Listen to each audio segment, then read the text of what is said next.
خان صاحب میرا پہلا سوال یہ ہے کہ دنیا میں سب سے زیادہ لیڈرشپ پہ کام کیا جان سی میکسویل نے. 51 بکس ہیں اس کی. وہ لیڈرشپ کی ایک ڈیفینیشن بتاتا ہے اور وہ ڈیفینیشن دنیا میں مانی جاتی ہے, بڑے بڑے اداروں میں پڑھائی جاتی ہے. آپ کی لیڈرشپ کی ڈیفینیشن کیا, لیڈر کون ہوتا؟ دیکھیں, جو اس پہ چلے جائے نا کہ کس لیڈر نے اچیو دنیا میں سب سے زیادہ کیا, اور وہ ہے ہمارے نبی صلی اللہ علیہ وسلم. کہ آپ چاہے کوئی اچیومنٹ دیکھ لیں, مسلمان ہو یا نہ ہو, اس لیڈر نے وہ اچیو کیا جو دنیا میں کسی لیڈر نے کیا نہیں. تو سب سے پہلے جو لیڈر ہوتا ہے نا, جو انہوں نے کیا, جو بھی ان کے ارد گرد تھے لیڈر بن گئے. تو انہوں نے انسانوں کو لیڈرز بنا دیا. میں وہ مولانا رومی کی جو ایک سینگ ہے کہ جب اللہ نے آپ کو پر دیے تو کیوں آپ چونٹیوں کی طرح رینگتے ہیں. تو جو ہم رینگتے ہیں دنیاوی مسئلے مسائلوں میں پڑھ کے, انہوں نے ان کو ویژن بڑی کر دی اور انسان کو وہی اشرف المخلوقات بنا دیا جو اللہ نے ہمیں پوٹینشیل دیا, لیڈرز بنا دیا.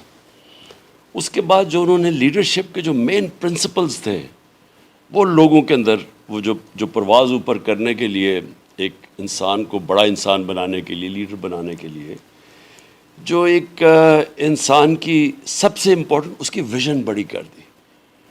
آپ اتنے ہی بڑے ہیں جتنی آپ کی سوچ ہے, جتنی آپ کی خواب ہے. تو انہوں نے انسانوں کو ایک یونیورسل ویژن دے دی. وہ چھوٹے سے آپس میں قبیلوں کے لڑنے والے جو لوگ تھے ان کو یونائٹ کر کے دنیا کی امامت کروا دی, کو ویژن بڑی کر دی, ایک انٹرنیشنل, ایک یونیورسل ویژن کر دی. نمبر 1 ویژن تھی. نمبر 2 انہوں نے خوف دور کر دیے. لیڈر دلیر ہوتا ہے, بزدل آدمی لیڈر نہیں بن سکتا. تو جو قرآن کی آیت ہے نا کہ جو لوگ ایمان لے آئے میں ان کے خوف دور کر دیتا ہوں. تو یہ جو خوف کا بت ہے وہ توڑ دیا انہوں نے کہ موت, زندگی موت اللہ کے ہاتھ میں, رزق اللہ کے ہاتھ میں, اور پھر عزت ذلت اللہ کے ہاتھ میں. اس سے انسان کے جو خوف ہے نا, یہ مین خوف ہے انسان کے کہ میں فیل ہو جاؤں گا, لوگ مذاق اڑائیں گے, لوگ کیا کہیں گے. جو کیریکٹر اسیسینیشن کیمپین میرے اگینسٹ چلائی لوگوں نے, یہ مخالفین نے, اگر مجھے یہ ذلت کا خوف ہوتا کہ انسانوں کے ہاتھ میں تو میں شاید ڈر جاتا. لیکن یہ میرا ایمان ہے اللہ کے ہاتھ میں, تو کوئی کسی کو یہ آزاد کر دیتا ہے انسان کو. پھر موت یہ بڑا کہ جی مار دیں گے آپ کو, قتل ہو جائے گا, یہ ہو جائے گا, وہ ہو جائے گا. وہ خوف جو ہے نا وہ انسان کو روکتا ہے. تو میں نے دنیا میں جس انسان کو بھی کوئی بڑا کام کرتے دیکھا ہے وہ پہلے اپنے خوف قابو کرتا ہے. خان صاحب ہمارے پاس ایٹم بم ہے, لیکن میں سمجھتا ہوں کہ اس سے بڑا پوٹینشیل 12 کروڑ یوتھ ہے. یہ 12 کروڑ یوتھ کیسے لیڈر بن سکتی ہے؟ کیونکہ خان صاحب دیکھیں آپشنز ہی کوئی نہیں ہے. یہ چند لوگ ہیں اور آپ نے تو یقین کریں پیٹرن چینج کیا ہے اور نئے انداز سے سیاست کی ہے اور ینگ لوگوں کو لے کر آئے ہیں. آپ کیا سمجھتے ہیں 12 کروڑ یوتھ یہ کس طرح سے لیڈر بن سکتی ہے؟ دیکھیے, سب سے پہلے یہ جو تھوڑے سے اوپر ہمارے اوپر مسلط کیے گئے ہیں, اس ملک کے جرائم پیشہ لوگوں کو اوپر مسلط کیا گیا, جن کی نہ کوئی اخلاقی معیار ہے, جنہوں نے اچھے برے کی تمیز ختم کر دی ہے. امر بالمعروف جو اللہ کا حکم ہے کہ اچھائی کے ساتھ کھڑے ہو, انہوں نے اچھائی اور برائی میں فرق ختم کر دیا ہے. وہ آ کے لیڈر بنے ہوئے ہیں, چوری کرتے ہیں, ان کے اوپر پھول پھینکتے ہیں, بہت نقصان پہنچایا. تو یوتھ کو جو سب سے بڑی چیز ہے ایک اسلامی معاشرے میں کہ اللہ کا حکم ہے کہ اچھائی کے ساتھ کھڑے ہو. اللہ نے کبھی آپ کو نیوٹرل رہنے کا اجازت نہیں دی, یا اچھائی ہے یا برائی ہے. اور یہ مغربی معاشروں کے اندر, میں آپ کو کیونکہ میرا بڑا ٹائم گزرا ہے, وہاں امر بالمعروف پر چلتے ہیں, وہاں معاشرہ کھڑا ہو جاتا ہے اچھائی کے ساتھ. یہاں میڈیا پروٹیکٹ کرتا ہے چوروں کو. ادھر کا میڈیا اگر کسی کے اوپر چوری, بدی, کرپشن آ جائے, وہ سارا میڈیا ان کے خلاف ہوتا ہے. ان کی صرف ایک غلطی ہے, انہوں نے فحاشی کو عام کر دیا, اس سے ان کا فیملی سسٹم ٹوٹ گیا. اسلام میں بڑا واضح ہے فحاشی کے خلاف. پردے کا تو سارا کانسیپٹ یہ ہے نا کہ اب فیملی سسٹم پروٹیکٹ کرو. تو ہمارے یوتھ کے لیے کیا پیغام ہے کہ ناانصافی کو کبھی ایکسیپٹ نہ کرو. جہاد اللہ نے فرض اس لیے کیا تھا ایک معاشرے کو زندہ رکھنے کے لیے. جب ایک معاشرہ ایک ظلم کو قبول کر لیتا ہے, ایک ناانصافی کو قبول کرتا ہے, وہ غلام بن جاتا ہے. ایک آزاد اور زندہ معاشرہ سٹینڈ لیتا ہے امر بالمعروف پہ اور انصاف کے لیے. یہ سب سے بڑی چیز جی دیکھیں, معاشرے کو زندہ رکھتا ہے, معاشرے کو خوشحال کرتا ہے, معاشرے میں جمہوریت آتی ہے, معاشرے میں آزادی آتی ہے انصاف سے. اللہ کا سب سے بڑا حکم ہے میری زمین پہ انصاف قائم کرو. اور ہمیں جہاد ہے ہی جہاد ظلم کے خلاف اور ناانصافی کے خلاف. وہ میں تو اپنے یوتھ کو میں کہوں گا کہ جس وقت, اور آہستہ آہستہ میں دیکھتا جا رہا ہوں کہ ہمارے یوتھ میں شعور آتا جا رہا ہے, وہ یہ جب کھڑا ہو جاتا ہے نا, ایک قوم کھڑی ہو جاتی ہے ظلم کے خلاف. یہ جو چور اوپر بیٹھے ہوئے اپنے کرپشن کیسز ختم کر رہے ہیں, پیسے ان کے باہر پڑے ہیں, چھٹیاں باہر ہیں, خاندان باہر بیٹھے ہیں, سٹیک ہے پاکستان کا نہیں, لوٹنے کے لیے یہاں جاتے ہیں, اور ہم بھیڑ بکریوں کی طرح جب ان کو قبول کرتے ہیں تو ہم اپنی تباہی کرتے ہیں. خان صاحب, دنیا میں لیڈر کی ڈیفینیشن ہے لیڈر لیڈر بناتا ہے, اور دنیا کی ماڈرن لیڈرشپ میں سب سے بڑی مثال نیلسن منڈیلا کی ہے. نیلسن منڈیلا 27 سال بعد باہر نکلتا ہے, انٹرویو پوچھنے والا پوچھتا ہے کہ ان کے ساتھ اب کیا کرنا ہے جنہوں نے جیل میں ڈالا تھا. وہ کہتا ہے 2 چیزیں, فور گیو فور گیٹ, بھولو آگے نکلو کیونکہ کام بڑا پڑا ہے. خان صاحب, آپ کو نہیں لگتا کہ ہمیں کچھ لوگوں کو معاف کر کے آگے چلنا چاہیے؟ بڑے کام ہے کرنے کو خان صاحب. ابھی دیکھیں, ہمارے نبی صلی اللہ علیہ وسلم نے فتح مکہ کے بعد معاف کر دیا لوگوں کو جنہوں نے ظلم کیا تھا ان کے اوپر, لیکن انہوں نے ایک چیز کو معاف نہیں کیا, اور وہ ہے چوری اور کرپشن. انہوں نے کہا میری بیٹی بھی اگر چوری کرے گی تو اس کو سزا ملے گی. انہوں نے کہا تمہارے سے پہلے بڑی قومیں تباہ ہوئیں جدھر طاقتور چوروں کو تم نے چھوڑ دیا, NRO دے دیا, اور کمزور چوروں کو جیلوں میں ڈالا. دیکھیں, جب آپ اچھے اور برے کی تمیز معاشرے میں ختم کرتے ہیں قوم مر جاتی ہے. آج اگر مغربی معاشرے جو بھی, اچھا میں آپ کو یہ بھی کہوں قاسم, جو دنیا میں معاشرہ خوشحال ہے نا, جو بھی, اس میں ایک چیز ہے, رول آف لا, انصاف ہے. اور جو معاشرہ غریب ہے وہاں ناانصافی اور ظلم ہے.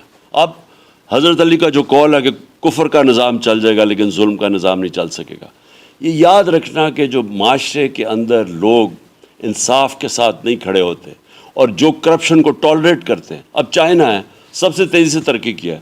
مجھے یہ باجوہ, جنرل باجوہ بار بار کہے کہ خان صاحب آپ یہ کریں, آپ معیشت کو ٹھیک کریں, لیکن یہ بھول جائیں یہ جو یہ احتساب کی بات نہ کریں. یعنی اگر آپ کرپشن کو بھول جائیں تو جو چائنا سب سے تیزی سے ترقی کیا ہے, دنیا میں سب سے تیزی سے ترقی کیا ہے, 450 وزیروں کو 7 سالوں میں جیل میں ڈالا ہے. وزیروں کو, اوروں کو تو چھوڑیں. تو کیوں انہوں نے زور دیا ہے؟ کیونکہ انہیں پتہ ہے کہ جب آپ ہائی لیول کی کرپشن نہیں روکتے, ایک ملک, امیر ملک غریب بن جاتا ہے. جو ہمارے سامنے لبنان تباہ ہوا ہے, میرے سامنے سب سے خوشحال تھا لبنان, آج وہ فیلڈ سٹیٹ ہو گیا. وینزویلا وہ تباہ ہو گیا. یعنی نائجیریا جو تیل کے ذخیرے میں بیٹھا ہے کرپشن کی وجہ سے وہ تباہ ہو گیا. خان صاحب, کبھی بھی کوئی سفر شروع کرنا ہوتا ہے اس کی منزل ڈیفائن کرنی پڑتی ہے. کہاں دیکھتے ہیں پاکستان کو 2025 میں, پھر 2030 میں, پھر 2040 میں؟ دیکھیں, ہمارے اوپر ہے. ہم جس وقت ہم نے فیصلہ کر لیا بحیثیت قوم کہ ہم نے یہ چوروں کو, یہ جو ہمارے اوپر 30 سال سے 2 خاندان مسلط ہوئے ہیں, اپنے بچوں کو تیار کر رہے ہیں, اور کوئی میرٹ کو یہ تباہ کر رہے ہیں, بچوں کو یہ تباہ کر رہے ہیں, پیسے ان کے باہر پڑے ہیں, دولت ان کی باہر پڑی ہے. ہم اگر ان کے خلاف اپنے آپ کو آزاد نہیں کریں گے, میں اس کو حقیقی آزادی کی جنگ رکھتا ہوں. ہم اس ملک میں عدل اور انصاف, دیکھیں اگر جو ایک غریب آدمی کی تکلیف ہے نا, اس کی اوپر اللہ کے پاس آواز جاتی ہے. آپ جب غربت, ظلم وہاں ہے جدھر آپ عام آدمی بیچارہ تکلیف میں ہو, اور امیر آدمی یعنی امیر سے امیر ہو اور غریب کی پرواہ نہ ہو. جب تک ہم 2 کام کرنے ہیں, کہا چلو ایک فلاحی ریاست, جو میں نے کوشش کی, ہیلتھ کارڈ لے کے آئے ہم نے احساس پروگرام لے کے آئے. ہماری پوری کوشش یہ تھی کہ ہم نچلے طبقے کو اوپر لے کے آئے. تو یہ 2 چیزیں ہیں جی میری. اگر آپ مجھے کہنا کہ ہم آگے تب جائیں گے, ہم 2 کام کر دیں. ہم ایک انصاف کا نظام, عدل اور انصاف, اور دوسرا فلاحی ریاست. خان صاحب, میں 24 سال پڑھاتا رہا ہوں. مجھے اس ملک کی جوڈیشری کو پڑھانے کا اعزاز حاصل ہے. میں نے اس ملک کی فوج کو پڑھایا ہے, میں نے اس ملک کے حساس اداروں میں پڑھایا ہے, میں نے خان صاحب اس ملک کے ہر ادارے میں پڑھایا ہے. میرے پہچان میری ٹیچر ہے. اور میں نے آتے ہی آپ کو بتایا کہ جو کتاب میں نے آپ کو پریزنٹ کی ہے وہ خوشبو مدینہ شریف میں روضہ رسول پہ لگی ہوتی ہے، میرے کفن پہ لگی اور اس کتاب پہ میں نے لگا دی ہے۔ خان صاحب میں اگر اپنے لیڈر سے، اس قوم کے لیڈر سے، خان صاحب سے ایک نصیحت اپنے لیے لینا چاہوں اور فیڈ بیک لینا چاہوں اور یہ پوچھنا چاہوں کہ کیا میرے جیسے ٹیچرز کو بھی سیاست میں آنا چاہیے کہ نہیں؟ دیکھیں قاسم، ایک ایرسٹوٹل کی بڑی فیمس سینگ ہے، اس نے کہا کہ اگر ایک معاشرے میں ظلم ہوگا نا تو ہر شہری سیاست میں آئے گا ظلم کا مقابلہ کرنے کے لیے، سوائے دو طبقے، ایک جو خود غرض ہے، جو خوشحال ہے، جو اس کی اپنی فیکٹریاں چل رہی ہیں، دکان چل رہی ہے، وہ کہے گا جی میں تو خوش ہوں، میں کیوں ظلم کے خلاف کھڑا ہوں، اور دوسرا جو بزدل ہے، جو جس طرح میں ہمیشہ مثال دیتا ہوں کہ کوفہ کے لوگوں کو پتہ تھا کہ حضرت امام حسین رائے حق پہ کھڑے ہیں، لیکن یزید کے ظلم کے خوف کی وجہ سے انہوں نے ان کی مدد نہیں کی۔ تو یہ دو چیزیں ہیں جو کہ یہ جو ہر شہری کو، مجھے آ جانا چاہیے خان صاحب، ہر ایک کو، دیکھیں دو، آپ سیاست کی میں ذرا آپ کے سامنے قاسم بات کر لوں، سارے اللہ کے پیغمبر سیاستدان تھے، صحیح جی، سارے رائے حق پہ تھے، حدیثیں، سب نے سٹینڈ لیا تھا، لیکن خان صاحب میں مشکل سوال کرنے لگا۔ لیکن یہ نواز شریف اور زرداری بھی سیاستدان ہیں، جی۔